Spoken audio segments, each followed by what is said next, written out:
In this video, I'll be explaining the practical third sorting technique, which is insertion sort.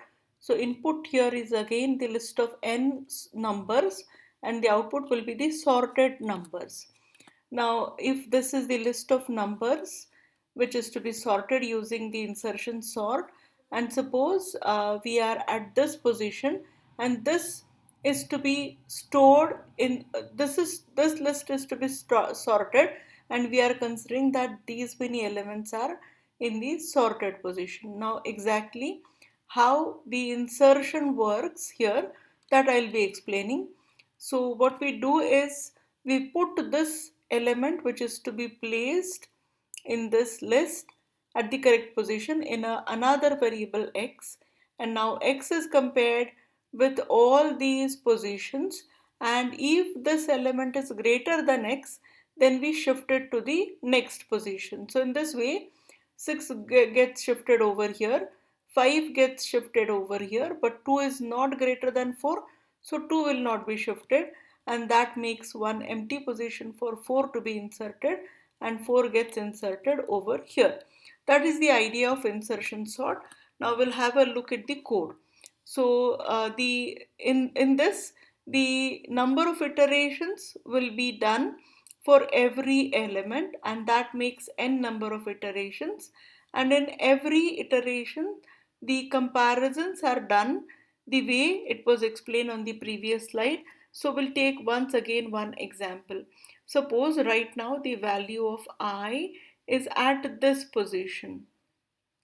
The value of I is at this position, so that makes x is equal to 3. That makes x is equal to 3, and j is I minus 1, which is this position.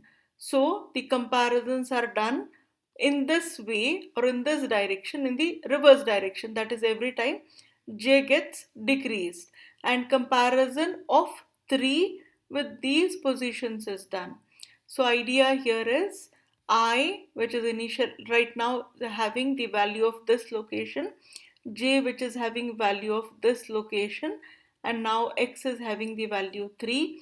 Now if x is smaller than the jth element, then the jth element will be shifted to j plus 1th position. That is the idea. So if x is smaller than the jth position, then jth element will be shifted to j plus 1th location. So here 3 is smaller than 9, so 9 gets shifted, then 6 gets shifted over here, 5 gets shifted over here, 4 gets shifted over here, and this position becomes empty, and 3 gets stored over this position. So 3, which is x, gets stored at this position. So this is how the insertion sort works. The outermost for loop is for the number of iterations, and these iterations will be done, n minus 1 iterations will be done, one for every location, and in every iteration the comparisons will be done with the previous elements, and idea here is to find the position for insertion in the in this previous list. So this is how insertion sort works.